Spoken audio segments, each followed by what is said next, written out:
بسم اللہ الرحمن الرحیم 26واں پارہ سورۃ الاحقاف۔ احقاف ریت کے ٹیلے کو کہتے ہیں، چونکہ اس سورت میں قوم عاد کا ذکر ہے جو ریت کے ٹیلوں کے پاس آباد تھی، اسی وجہ سے اس سورت کا نام احقاف رکھ دیا گیا ہے۔ توحید خداوندی پر دلائل نقلیہ اور عقلیہ۔ اسلام کی بنیادی عقائد میں سے عقیدہ توحید کو دلائل کی 3 قسموں کے ساتھ اس طرح ثابت کیا جا رہا ہے کہ مشرکین کے پاس اپنے عقیدہ شرک کو ثابت کرنے کے لیے نہ تو دلیل عقلی ہے، نہ ہی دلائل نقلیہ میں سے کوئی دلیل ہے۔ عقیدہ توحید تو دلائل عقلی اور نقلیہ سے ثابت ہے۔ دلیل عقلی، آپ ان سے فرمائیں کہ جو تم اللہ تعالیٰ کے علاوہ اوروں کی عبادت کرتے ہو تو یہ بتاؤ کہ جن کو تم خدا بناتے ہو کیا انہوں نے زمین کی کوئی چیز پیدا کی ہے یا آسمانوں کی تخلیق میں ان کا کوئی حصہ ہے؟ دلیل نقلی، آسمانی کتاب سے ایتونی بکتاب من قبل ھذا، تمہارے اس دعوے پر اگر اس سے پہلے کسی آسمانی کتاب میں کوئی بات درج ہے تو میرے پاس لاؤ۔ قرآن کریم کی حقانیت۔ کفار و مشرکین کا الزام یہ تھا کہ محمد صلی اللہ علیہ وسلم نے یہ قرآن اپنی طرف سے گھڑ لیا ہے۔ انہیں جواب دیا جا رہا ہے کہ اگر میں نے اسے اپنی طرف سے گھڑ لیا ہے تو تم مجھے اللہ تعالیٰ کی پکڑ سے بالکل بھی نہیں بچا سکو گے۔ یعنی اللہ تعالیٰ کا طریقہ اور دستور یہ ہے کہ جب بھی کوئی شخص اللہ تعالیٰ کی طرف ایسی چیز کی نسبت کرے جو اللہ تعالیٰ کی طرف سے نہ ہو تو اللہ تعالیٰ ایسے شخص کو دنیا میں ہی ذلیل و رسوا فرما دیتے ہیں۔ اہل کتاب قرآن پر ایمان لائیں گے۔ یہاں ایک تو یہ پیشن گوئی کی جا رہی ہے کہ اہل کتاب میں سے کچھ حضرات عبداللہ بن سلام، عدی بن حاتم رضی اللہ عنہما وغیرہ قرآن کریم پر ایمان لائیں گے اور گواہی دیں گے کہ اس جیسی کتاب حضرت موسیٰ علیہ السلام پر بھی نازل ہوئی تھی۔ مشرکین کو تنبیہ بھی کی جا رہی ہے کہ اہل کتاب میں سے اہل ایمان قرآن کریم پر بھی ایمان لا کر تم پر سبقت لیے جا رہے ہیں اور تم غرور و تکبر میں پڑے ہو۔ حقوق الوالدین، یہاں اولاد کو والدین کے ساتھ حسن سلوک کرنے کا حکم دیا جا رہا ہے۔ بعض دفعہ ایسا ہوتا تھا کہ والدین اسلام لے آتے اور اولاد کفر پر ہوتی، بعض دفعہ اولاد اسلام قبول کر لیتی مگر والدین کفر پر برقرار رہتے، اور بعض مرتبہ اپنی مسلمان اولاد پر تشدد بھی کرتے۔ تو یہاں اولاد کو سمجھایا جا رہا ہے کہ والدین جیسے بھی ہوں ان کے حقوق کا خیال رکھو، البتہ کفر، غلط عقائد اور گناہ کے کام میں ان کی اطاعت نہ کرنا۔ شان صدیق اکبر رضی اللہ تعالیٰ عنہ۔ ایک تفسیر کے مطابق یہ دعا حضرت سیدنا صدیق اکبر رضی اللہ تعالیٰ عنہ نے مانگی تھی، اے اللہ مجھے توفیق دیں کہ وہ نعمتیں جو آپ نے مجھ پر اور میرے والدین پر فرمائی ہیں میں ان پر آپ کا شکر ادا کروں، میں ایسے نیک اعمال کروں جن سے آپ راضی ہو جائیں اور آپ میری اولاد کو بھی نیک بنا دیں۔ اے اللہ میں آپ کی طرف رجوع کرتا ہوں اور میں فرمان برداروں میں سے ہوں۔ قوم عاد کو توحید کی دعوت۔ توحید اسلام کی بنیادی عقائد میں سے سب سے پہلا عقیدہ ہے۔ یہ عقیدہ تمام انبیاء علیہم السلام کے درمیان متفق علیہ رہا ہے۔ قوم عاد جو یمن کے علاقے میں آباد تھی، حضرت ہود علیہ السلام کو ان کی طرف مبعوث کیا گیا۔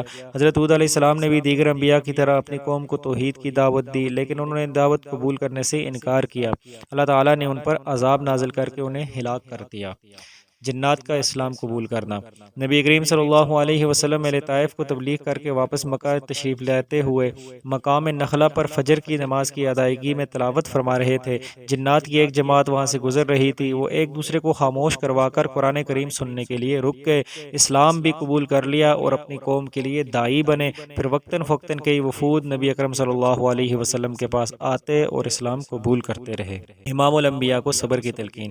گزشتہ آیت میں تھا کہ آپ طائف سے واپس آ رہے تھے جب جنوں کی ایک جماعت نے قرآن کریم سنا، اہل طائف نے آپ کو تکلیفیں پہنچائی۔ اب یہاں سے نبی کریم صلی اللہ علیہ وسلم کو صبر کی تلقین کی جا رہی ہے کہ آپ ان کی تکلیفوں پر صبر کریں جس طرح اولو العزم پیغمبروں نے صبر کیا۔ سورۃ محمد۔ اس سورت میں نبی اکرم صلی اللہ علیہ وسلم کا نام نامی اس میں گرامی لیا گیا ہے، اس لیے سورت کا نام محمد رکھا گیا ہے۔ کفار اور مومنین کے نتائج۔ کافروں نے 2 کام کیے ہیں، پہلا انہوں نے خود بھی کفر اختیار کیا، دوسرا دیگر لوگوں کو بھی اللہ تعالیٰ کے راستے سے روکا۔ نتیجتاً اللہ تعالیٰ نے ان کے اعمال ضائع فرما دیے، جبکہ ان کے مقابلے میں اہل ایمان لائے، نیک اعمال کیے اور آپ صلی اللہ علیہ وسلم پر جو کچھ نازل ہوا اس کو دل و جان سے مانا۔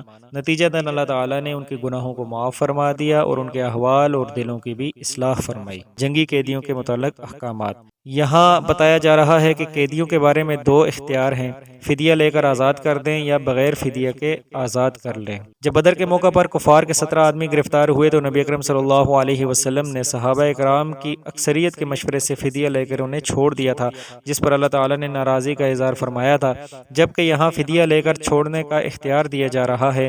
مذکورہ دونوں میں کوئی تعارض نہیں۔ اصل حکم یہ ہے کہ کفار کی طاقت کو کچل کر ختم کرنا ہے۔ مسلمان حاکم کو قیدیوں کے متعلق 4 قسم کے اختیار حاصل ہیں۔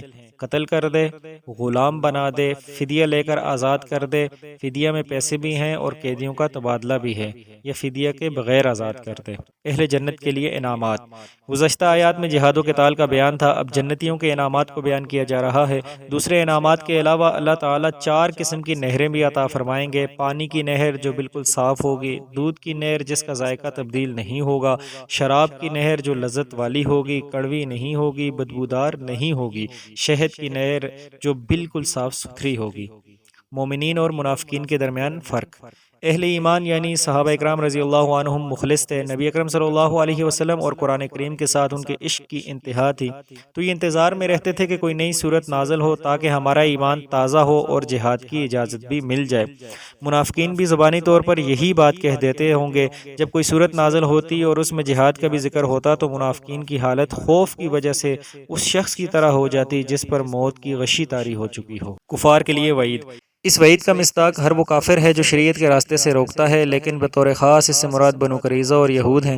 یہ وہ لوگ تھے جنہوں نے مسلمانوں کے خلاف مشرکین مکہ کی بہت مدد کی تھی۔ ان کے اعمال تباہ و برباد ہو جائیں گے، یعنی آخرت میں انہیں کوئی ثواب نہیں ملے گا۔ اللہ تعالیٰ بے نیاز ہیں۔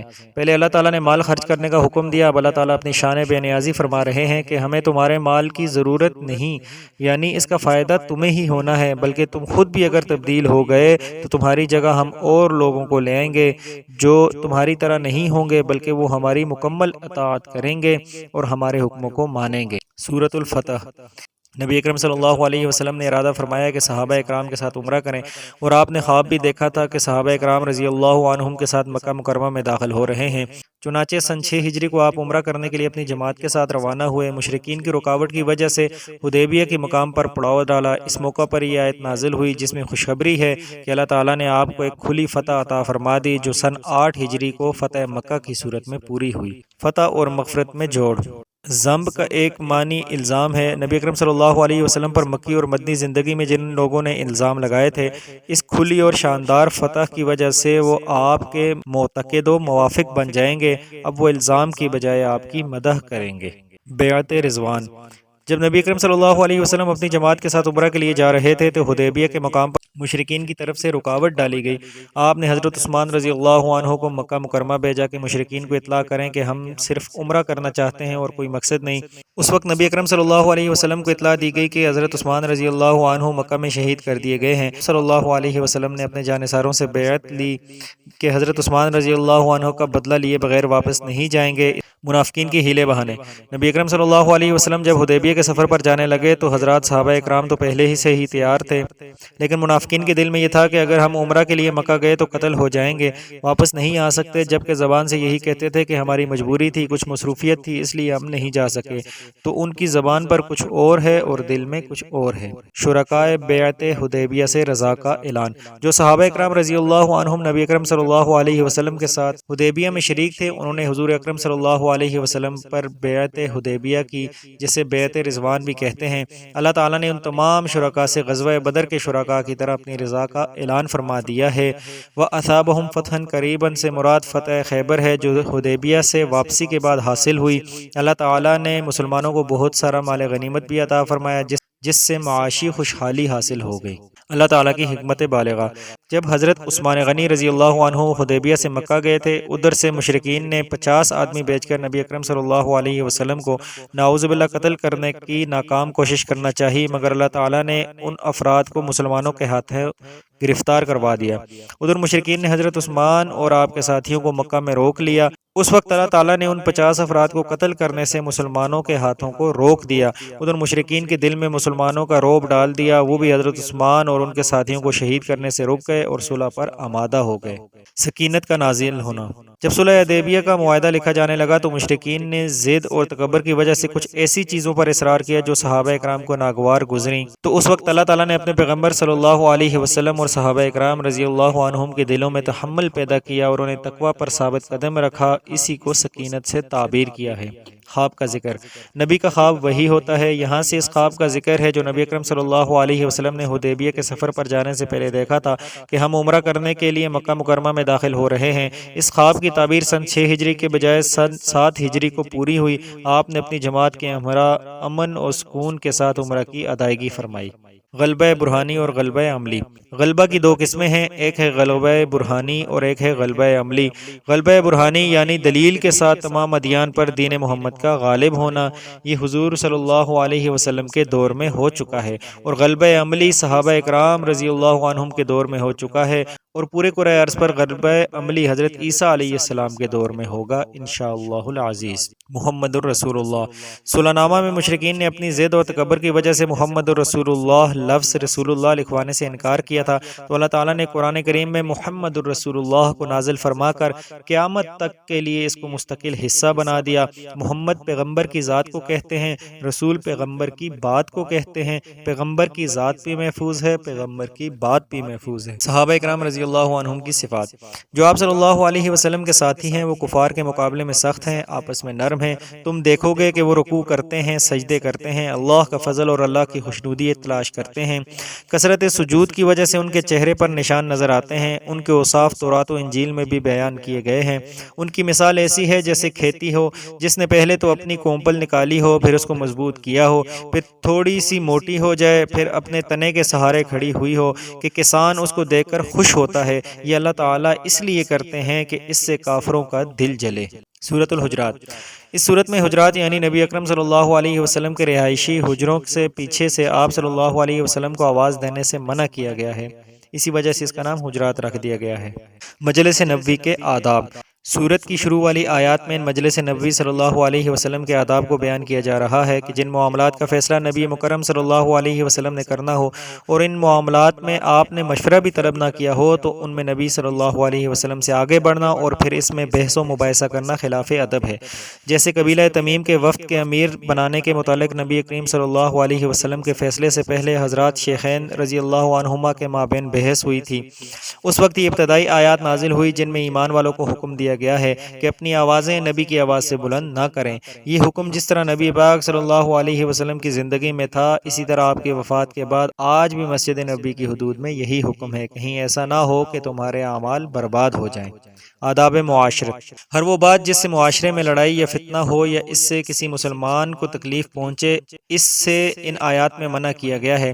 مثلا کوئی مرد کسی مرد کا مذاق نہ اڑائے، نہ ہی کوئی عورت کسی عورت کا مذاق اڑائے، ایک دوسرے کو طعنہ نہ دیں، ایک دوسرے کو برے القاب سے نہ پکاریں، بدگمانی نہ کریں، کسی کے عیب تلاش نہ کریں، کسی کی غیبت نہ کریں۔ عزت کا دار و مدار تقوی پر ہے۔ اللہ تعالیٰ نے حضرت آدم علیہ السلام کی اولاد کے مختلف قبائل، اقوام اور خاندان بنائے ہیں۔ ان کا مقصد صرف پہچان ہے، یہ مقصد نہیں کہ ایک دوسرے پر بڑائی اور عزت جتائیں۔ عزت اور بڑائی کا دار و مدار تقوی ہے۔ سورہ قاف۔ بعث بعد الموت کا اثبات۔ ابتدائی آیات میں منکرین آخرت کے اعتراض کا جواب دیا جا رہا ہے۔ ان کا اعتراض یہ تھا کہ جب ہم مر کر مٹی ہو جائیں گے اور ہمارے جسم کے تمام حصوں کو مٹی کھا جائے گی، ان کو دوبارہ کیسے جمع کیا جائے گا؟ انہیں جواب دیا گیا کہ زمین جن حصوں کو گھٹا دے گی ان کا ہمارے پاس پورا علم ہے اور ہمارے پاس کتاب میں سب کچھ محفوظ ہے۔ منکرین انبیاء کا کچھ تذکرہ۔ اللہ تعالیٰ نے اپنے پیغمبر کو تسلی دی ہے کہ یہ آپ کو جھٹلاتے ہیں، تو اس سے پہلے بھی نوح علیہ السلام کو جھٹلایا گیا۔ کنویں والی قوم نے اپنے پیغمبر حضرت صالح علیہ السلام کو جھٹلایا، قوم سمود نے بھی حضرت صالح علیہ السلام کو جھٹلایا، قوم عاد نے بھی جھٹلایا، قوم فرعون نے موسیٰ علیہ السلام کو جھٹلایا اور قوم لوط نے بھی جھٹلایا۔ کرامن کاتبین۔ قیامت کے دن ہر انسان کا اعمال نامہ بطور حجت اس کے سامنے پیش کیا جائے گا تاکہ وہ خود دیکھ لے کہ دنیا میں کیا کر کے آیا ہے۔ اس کے لیے اللہ تعالیٰ نے دو فرشتے مقرر فرمائے ہوئے ہیں، ایک انسان کے دائیں کندھے پر اور ایک انسان کے بائیں کندھے پر موجود ہے، جو بھی کام کرتا ہے اسے لکھ لیتے ہیں۔ جہنم سے سوال اور اس کا جواب۔ اس وقت کو بھی یاد رکھو جب ہم جہنم سے کہیں گے کہ کیا تمہارا پیٹ بھر گیا ہے، تو وہ کہے گی کیا کچھ اور بھی ہے؟ جہنم سے یہ سوال صرف تہدیداً اور زجر کے لیے ہوگا۔ جو لوگ پہلے سے جہنم میں ہوں گے تو اس سے ان پر خوف طاری ہو جائے گا۔ متقین کا انعام۔ گزشتہ آیات میں جہنم اور اہل جہنم کا تذکرہ تھا، اب جہاں سے اہل جنت کا تذکرہ ہے کہ جنت کو متقین کے بالکل قریب کر دیا جائے گا اور یہ بالکل بھی دور نہیں ہوگی۔ یہ چیز ہر اس بندے کے لیے ہے جو اللہ کی طرف رجوع کرنے والا ہو اور اپنی حفاظت کرنے والا ہو۔ فریضہ امام الانبیاء صلی اللہ علیہ وسلم۔ امام الانبیاء صلی اللہ علیہ وسلم کا فریضہ صرف لوگوں تک نصیحت پہنچا دینا ہے، لوگوں کو منوانا نہیں۔ بس آپ صلی اللہ علیہ وسلم اپنا فریضہ ادا فرما دیں۔ جس کے دل میں آخرت کے دن اور اللہ تعالیٰ کا خوف ہوگا، وہ آپ صلی اللہ علیہ وسلم کی دعوت کو قبول کر لے گا۔ وآخر دعوانا ان الحمد للہ رب العالمین۔